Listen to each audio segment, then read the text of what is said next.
আমি অঙ্কতে মাধ্যমিকে 28 পেয়েছিলাম, এইচএসে 3rd ডিভিশনে পাস করেছিলাম। গ্র্যাজুয়েশন করতে পারিনি, তাহলে বুঝতেই পারছো বুলি কাকে করছে। সেখানে খুব একটা আনহেলদি কম্পিটিশনের মধ্যে দিয়ে আমি দীর্ঘদিন গেছি। আমাকে লিটারালি বলতো যে তোর দ্বারা কিছু হবে না, এত হোমসিক একটা মানুষ, এত আনস্মার্ট একটা মানুষ। এমনি বর্নিং খারাপ না, ভালো, মিষ্টি মেয়ে ভালো মেয়ে।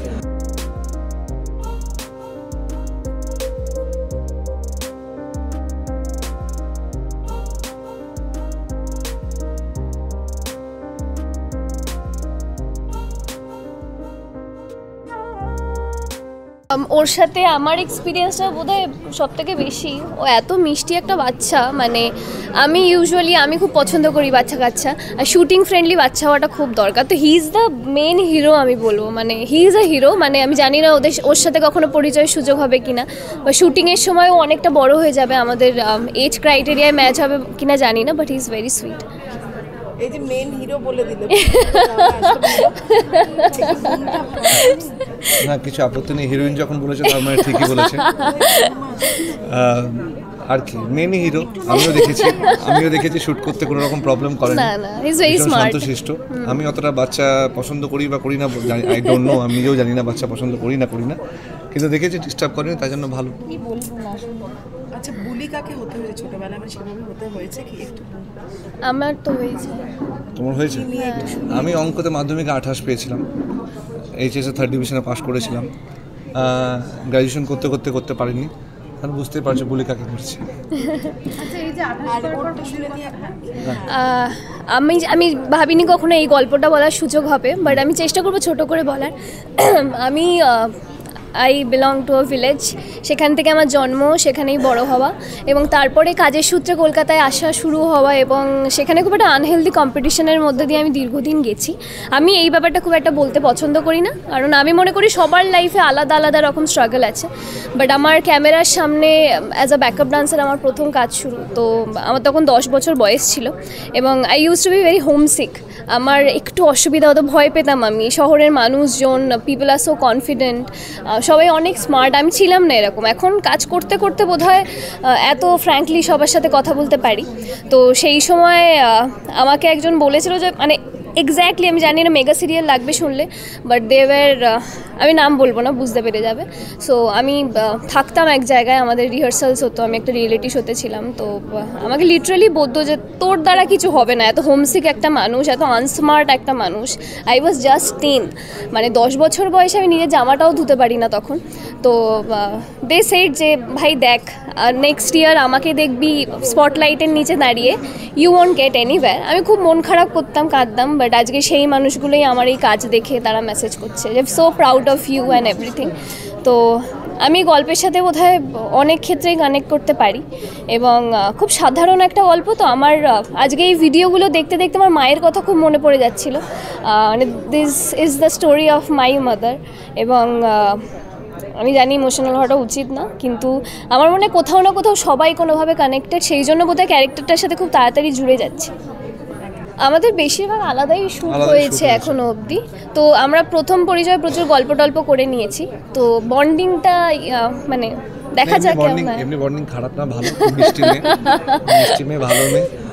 কিছু নাচের স্টেপ কি শেখালো খেয়ালি? প্রথমে নাচ দিয়ে শুরু হয়েছিল অ্যাকচুয়ালি, আমাদের শো হয়েছিল যখন সান বাংলা, তখন আমরা নাচ দিয়ে শুরু হয়েছিল, কিন্তু এখনো শেখায়নি, বলেছে আস্তে আস্তে করে টাইম পেলে শেখাবে, যদি টাইম পায়। কিন্তু এমনি খুব ভালো মেয়ে, মিষ্টি মেয়ে, ভালো লাগছে কাজ করে। না না না না, সত্যি এরকমই। আমরা একটু আগের দিন বলছিলাম যে একটু অশান্ত করতে হবে, তার জন্য আমাদেরকে আর একটা স্ক্রিপ্ট লিখতে হবে পর্দার পিছনে, তো সেগুলো তো হবেই। মানে আমি ইউজুয়ালি প্রচণ্ড চঞ্চল একটা মানুষ, তো আমার সাথে থাকলে কিছু তো একটু তো সেই ডাইনামিকটা আসবে। ভীষণ কথা বলি, মনের মানুষ বলে ভীষণ কথা বলি। আমি খুব এমনি চুপ থাকি এই কারণে, এই ভয়ে যে আমি অনেক বেশি কথা বলে ফেলবো, আর আমার কাছে কোনো ব্রেক নেই, আমার কাছে কোনো পর্দা নেই। সবাই যারা আমার আগে থেকে চেনে জানে যে আমি বলতে থাকলে বলতেই থাকবো, তাই জন্য বরং চুপ থাকি। মানে আমার ইস্পার না উস্পার, ওই জন্য আমি চুপটাই থাকি। বেশি কথা বললে আর কেউ আটকাতে পারবে না।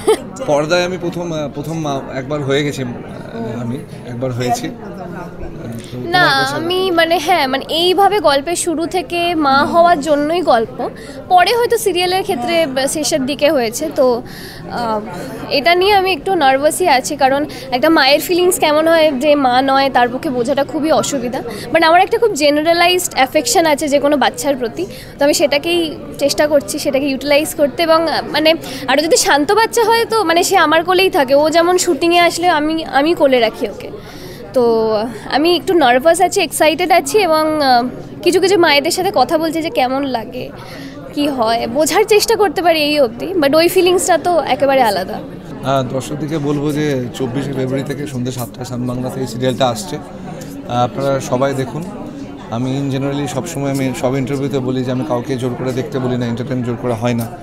কিন্তু আমি বলছি আমি শুটিং করে খুব মানে আমাদের শুটিং করে খুবই ভালো লাগছে, খুব ভালো লাগছে, খুব ভালো করে কাজ হচ্ছে।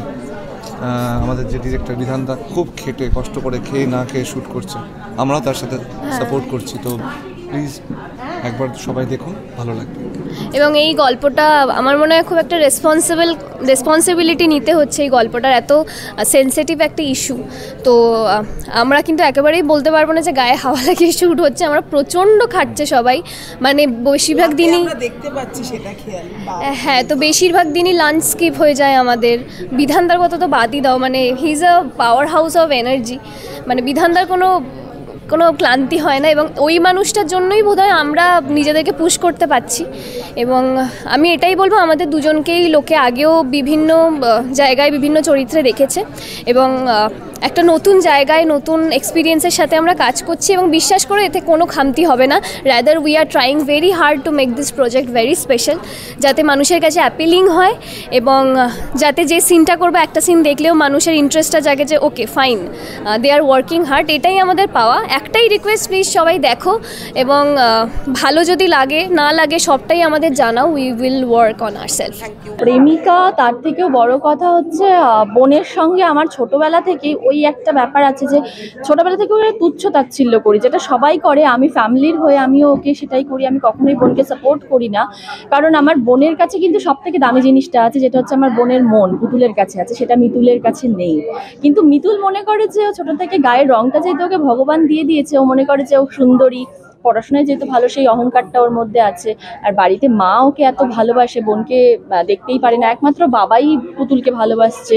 মা যেহেতু ছোটবেলা থেকেও দেখে আসছে এই জিনিসগুলো, তো ওর মধ্যে না ওই জিনিসটা একটা গ্রো করেছে কি আমি আমার বোনকে সহ্যই করতে পারি না। বাট সুরভিকে যদি বলো, সুরভি একদমই এটাকে সাপোর্ট করে না। কাউকে তুচ্ছ তাচ্ছিল্য করা জিনিসটা তো একদমই ঠিক নয়। আমাদের জীবনে বেড়ে ওঠাতে কিন্তু আমরা অনেক সময় অনেকের ক্ষেত্রে আঘাত পেয়েছি, তুচ্ছ তাচ্ছিল্য আমাদেরকে এটা ফেস করতে হয়েছে।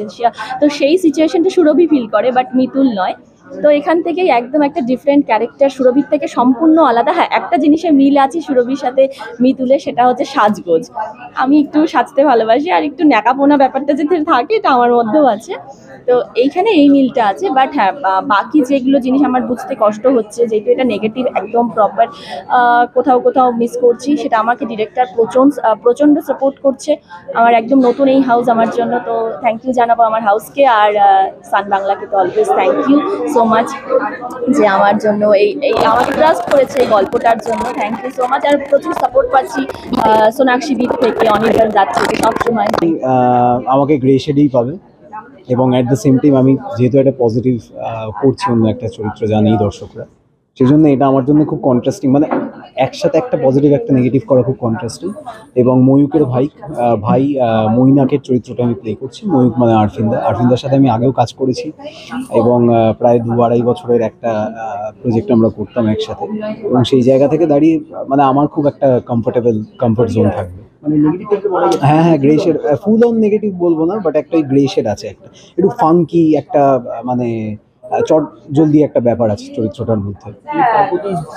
দুর্বলতা রয়েছে না, সেই দুর্বলতাটা নেই, কিন্তু আছে মানে কিছু শেড আছে, মানে আউট অ্যান্ড আউট, মানে আমি যেটুকু ব্রিফ পেয়েছি আউট অ্যান্ড আউট যে নেগেটিভ এখনো সেটা বলা যায় না, কিন্তু ওই বলে না কিছু চটক থাকে, ওই একটা গ্রে শেড হালকা একটা আছে। যোগমায়া একটা দুঃখ ভেতরে আছে, স্বামী নিরুদ্দেশ।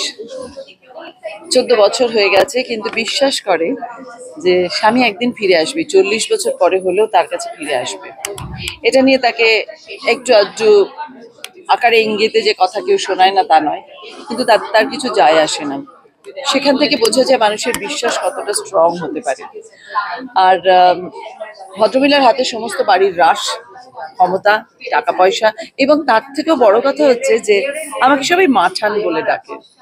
মানে গ্রাম শুদ্ধ লোকজন, বাড়ির লোকজনও, শুধুমাত্র আমার নাতি ছাড়া, মানে যে হিরো সে ছাড়া আমাকে সবাই মাঠান বলে ডাকে, এবং সবাই পুরো গ্রাম আমার কথা মানে, আমাকে ভালোবাসে। তো জেনারেলি পজিটিভ ক্যারেক্টারের ক্ষমতা থাকে না কিছু, শুধু ওই ভালোবাসাটা, ভালো মনটা থাকে। এখানে সেই ক্ষমতাটাও আছে, এবং আমি বুঝি কে আমার সঙ্গে বদমাইশি করছে, কে বদমাইশি করছে না, এবং সেই অনুযায়ী স্টেপ নিই। সেখানেও কারো কিছু বলার থাকে না। এখনো পর্যন্ত এতটা আমরা এসেছি। এত বড় একটা জীবনে এরকম কেউ না কেউ কখনো বলেছে, কিন্তু আমার মনে নেই এখন। মানে আমার কাছে না ওই সময় হয়তো একটা দুটো দিন খারাপ গেল, তাকে ভুলে যাই। মানে সত্যি সত্যি আমি ভুলে যাই। অনেক সময় যে লোকটা আমার জীবনে খুব একটা গুরুত্বপূর্ণ নয়, তাকে দেখলে আমি ভুলে যাই, মনেই পড়ে না যে তাকে আমি কখনো মিট করেছি। মানে ইরেজ আপনা আপনি হয়ে যায়। That is very good. মানে আমার ওটা প্রয়োজন নেই। কিন্তু অনেক ছোটবেলার গল্প মনে আছে, প্রথম যে নাটকটা করেছিলাম তার প্রত্যেকটা ডায়লগ মনে আছে, বহু বছর আগে তো সেটা করা। তো সেটা আমার মনে হচ্ছিল প্রয়োজনীয়, কারণ এই খারাপ জিনিসগুলো যত মাইনাস করবো না, তত ভালো থাকবো। আর ভালো থাকাটা ভীষণ দরকার। আমাকে নিয়ে যায়নি, আমাকে নিয়ে যায়নি, আমি গল্প শুনেছি। ওরা প্রচন্ড, ওখানে এমন কিছু একটা হয়নি। ওখানে আমার নাচ গিয়ে ভালোই হয়েছে, কারণ ওরা দিনরাত কাজ করেছে। ওরা কিচ্ছু করতে পারেনি, কোনো আনন্দ করতে পারেনি, দিনরাত কাজ করেছে। তো ভালোই হয়েছে আমি যাইনি। আমি অত পরিশ্রম আর করবো না, আমি এখন মাঠা। হয়তো যখন টেনে টুনে পাস ঠিক নয়, কিন্তু আগের রেজাল্টের থেকে খারাপ হয়েছিল আমার এমএতে, বিকজ তখন আমি চুটিয়ে থিয়েটার করছি। কিন্তু টেনে টুনে নয়, পাশ করে গেছিলাম মোটামুটি, কিন্তু আগের তুলনায় খারাপ। তো আগের তুলনায় খারাপ হলে সেটা আমার কাছে টেনে টুনে, কিন্তু সেটাও কোনো কিছু ম্যাটার করে না। অনেকেই আছে না, রেজাল্ট ভালো করছে না, পড়াশোনায় কি অপূর্ব তাদের অন্যদিকে গুণ রয়েছে, এবং অনেক বিখ্যাত মানুষকেই দেখেছে তারা হয়তো স্কুলের গণ্ডিটাই পেরোননি, তাদের নখের যোগ্যতা আমাদের নেই। তাই এই যে একটা না, মানুষের কাছে এখন তো ভীষণ প্রতিযোগিতার সময়, মানুষের কাছে এই মেসেজটা, বিশেষ করে বাবা মা, অভিভাবকদের কাছে মেসেজটা দেওয়া ভীষণ দরকার, যে ওর নিশ্চয়ই কিছু একটা গুণ আছে, সেই দিকে একটু কনসেন্ট্রেট করুন না, একটু ওদের জানান না, একটু সেই দিকে নিয়ে এগোন না। ভুলে যায় সবকিছু। রোহিণী চরিত্রের নাম, এই বাড়ির ছোট বউ। মাঝে মধ্যেই ভুলে যায়, সবকিছু ভুলে যায়। কিন্তু কেন ভুলে যায়? এটা কি সে ইচ্ছে করে ভুলে যায়? তার কি মানে রোগ এটা, নাকি তাকে ভুলিয়ে রাখা হয়েছে? কেন ভুলিয়ে রাখা হয়েছে, কি কারণে ভুলিয়ে রাখা হয়েছে, সবটার পেছনে একটা বড় রহস্য আছে, এবং সেটা কে করেছে, কেন করেছে, সেটাও একটা রহস্য। তো সেটা জানার জন্য তো দেখতেই হবে। আর আমার মনে হয় পুতুল টিটিপি অবশ্যই সাধারণ মানুষের জন্য, এখনও আমরা বলি হয়তো যে আমরা অনেক বেশি শিক্ষিত হয়েছি, আমরা অনেক বেশি অনেক কিছু মানে এগোতে পেরেছি অনেকটা, কিন্তু অনেক জায়গাতেই এখনও সেভাবে আমরা পৌঁছতে পারিনি। আমাদের মধ্যে ছেলে মেয়েদের মধ্যে ভেদাভেদ হয়ে থাকে, কালো ফর্সা, বড় ছোট, এটা তো ভেদাভেদ হয়েই থাকে। আশা করছি আমাদের এই নতুন শোটা সেই জায়গাটা আর একটু ওপেন করে দেবে, সবার সামনে তুলে ধরবে। আর আমাকে এই চরিত্রটা দেওয়ার জন্য thanks to Sun Bangla and thanks to Surendra Films. তোমরা তো দেখলে কন্টেন্টের প্রোমোটা নিশ্চয়ই দেখেছো। তাতে আশা করি আন্দাজ করতে পারছো যে মহিলাদের লড়াই, মেয়েদের লড়াই বা সমাজের, আমার মনে হয় প্রত্যেকটা মানুষেরই নিজের মতন লড়াই থাকে। এটা যদি একটা অন্যভাবে আমরা যদি দেখি, মানে হোলিস্টিক্যালি যদি দেখি, তাহলে বলা যেতে পারে এটা প্রত্যেকটা মানুষের লড়াইয়ের গল্প বলা হচ্ছে। এখানে কিন্তু আলাদা করে এখানে পুতুলকে ধরা হয়েছে। পুতুল আমাদেরকে অনেক কিছু দেখাবে যেগুলো আমাদের জীবনের সাথে জড়িত, যেগুলো আমাদের ছেলেবেলা থেকে জড়িত। অনেক এমন কথা যেগুলো শুনে শুনে আমরা বড় হই, বিশেষ করে পড়াশোনার ক্ষেত্রে। যে টিটিপি, টেরিটরি পাস করেছিস, কত নম্বর পেলি, এতে উত্তরতে পারলি, এই প্রশ্নের উত্তরতে পারলি। কোথাও যেন ছোটোবেলা থেকেই আমাদের নিজেদের একটা সমাজের মাধ্যমে, আমাদের নিজেদের পরিবারের মাধ্যমে, আমাদের পাশের লোকজনদের মাধ্যমেই কিন্তু আমাদের এই হ্যারাসমেন্টগুলো চলতে থাকে। এটা একটা সোশ্যাল সামাজিক ব্যাধি হিসেবে আমি ধরবো। আমরা পুতুলের মাধ্যমে সেটাকে তুলে ধরছি, যে পুতুল বলছে যে সে নিজের বেলায় হয়তো টেনে টুনে পাশ করেছে, অনেক কারণে হয়তো সে পড়তে পারেনি, অনেক কারণে হয়তো সে এগোতে পারেনি জীবনে, তখন চুপ ছিল। কিন্তু যখন সে মা হয়ে যাচ্ছে তার কিন্তু সম্পূর্ণ আলাদা লড়াই। এই আলাদা লড়াইটা দেখার জন্যই আপনাদেরকে অনুরোধ করছি, 24শে ফেব্রুয়ারি আসছে আমাদের সান বাংলায় সোম থেকে রবিবার, মানে 7 দিন আমরা থাকবো। আপনাদেরকে দেখতেই হবে, সঙ্গে চাই। আমি কমলিকা, আমার চরিত্রটা যেহেতু তোমরা প্রমোতে দেখলে, সমাজের ওই মানুষগুলোর মতনই আমি থাকবো যারা সব কথার মধ্যে ফোড়ন কাটে বা হয়তো একটু বেশি শিক্ষার বড়াই করে, মানুষকে ছোট দেখায়, যে এইটাও পারলি না, ওটাও পারলি না। আগে দেখবে যে এটা সবার ক্ষেত্রে হয়েছে, তুমি ঢুকলে তোমাকে আগে ইনকনফিডেন্ট করে দেওয়া হলো, তুমি একটা ভালো কাজ করতে চাইছো কিন্তু সেই কাজটা তোমাকে করতে দেওয়া হচ্ছে না, তোমাকে অনেকটা পরীক্ষার মাধ্যমে গিয়ে তুমি সেই কাজটাকে করতে পারলে তখন মনে হলে বিশাল কিছু করে নিয়েছে। কিন্তু সেরকম কিন্তু নয়। প্রথম থেকেই যদি বাচ্চাদেরকে এখন যদি এডুকেশন সিস্টেমে সেই গ্রুমিংটা করা হয় যে না ঠিক আছে একবার নয় একটু কম নম্বর পেয়েছে, ডাজন্ট ম্যাটার। আমি এর আগে দেখেছি আমাদের ছোটবেলায় প্রচুর এরকম আমরা উদাহরণ দিতে পারি যে অনেক মানুষ আত্মহত্যা, অনেক বাচ্চারা ছেলেপুলেরা আত্মহত্যা করেছে, এখনো ঘটছে, এখনো অনেক ছেলেপুলেরা জাস্ট রিসেন্টলি খবর দেখলাম, সংবাদ মাধ্যমে দেখেছি, নিউজ পেপারে দেখেছি যে উত্তরতে পারলো না মাধ্যমিকে, বাবা মাকে কিছু না বলেই বাড়িতে দরজা বন্ধ করে সে ঝুলে পড়লো। এগুলো তো মানুষের মানে কোথাও থেকে মানে এই যে বাক্যবান, এই যে কথার একটা কন্টিনিউয়াস একটা টর্চার, এই যে বুলিগুলো, এই যে টিপ্পনিগুলো, এই যে যাকে বলি আমরা বুলি করা, যে বুলি ফুটছে তার দিয়েই যে বুলি করা, সেগুলো কোথায় আমাদের সবাইকে ক্ষতি করেছে। আজকে মানুষ নিজের কথা বলার আগে 4টে বাজে কথা বলে, 4টে গালাগালি দিয়ে কথা বলে, অনেকভাবে মানুষকে হ্যারাস করে। সেই জায়গা থেকে আমি বলবো যে এটি একটি অন্য ধরনের একটি ধারাবাহিক হতে চলেছে। কারণ আমি নিজে বিশ্বাস করি আমি যে কোনো কন্টেন্ট যেটা আমার কাছে কিছু সমাজের জন্য খুব ইম্পর্টেন্ট বার্তা দিতে পারবে, যেটা আগেও ঘটেছে আমার আগের বহু কাজে তোমরা দেখেছো হয়তো, সামাজিক এমন বার্তা তুলে ধরার চেষ্টা করা হয়েছে আমার আগের কাজের মাধ্যমেও, যেখান থেকে আমরা মনে করো কালো, গায়ের রং, খারাপ বা বডি শেমিং এইসব নিয়ে কাজ করেছি। এবার আমরা কাজ করছি শিক্ষা নিয়ে, শিক্ষা ব্যবস্থা নিয়ে বা তার বেড়ে ওঠা নিয়ে, যে কিভাবে সেই সংসারের টানাপোড়েনের মধ্যে সেই ঘানিতে একটি বাচ্চা মেয়ে পিষে গেল, তার জীবনটা তার হয়তো চলে গেল। এরকম অনেক মানুষের গল্প আছে, অনেক মেয়েদের গল্প আছে, মানুষের গল্প আছে, ছেলেদেরও গল্প আছে, বহু গল্প আছে। আমরা তো জানি যে ইঞ্জিনিয়ারিং কলেজের অনেক রকম ঘটনা ঘটে। কাজেই সেইখান থেকে একটা খুব নোবেল থট নিয়ে সুরিন্দর ফিল্মস চেষ্টা করেছে তাদের টিমের মাধ্যমে, ক্রিয়েটিভ টিমের মাধ্যমে, বিশেষ করে আমাদের যে কন্টেন্ট রাইটার নৈরিতা, আমাদের জিবি দেখছেন, এবং গোটা টিম একটা অন্যরকম কিছু দেওয়ার চেষ্টা করছে, যেটা এই সময় দাঁড়িয়ে সমাজের জন্য খুব দরকার। এন্টারটেনমেন্ট সম্পর্কিত সমস্ত আপডেট পেতে চোখ রাখুন 71/1 MBর ফেসবুক, ইনস্টাগ্রাম এবং ইউটিউবে। এছাড়াও বিনোদনের সব রকমের খবর পড়তে চোখ রাখুন আমাদের ওয়েবসাইট 71/1MB.com-এ।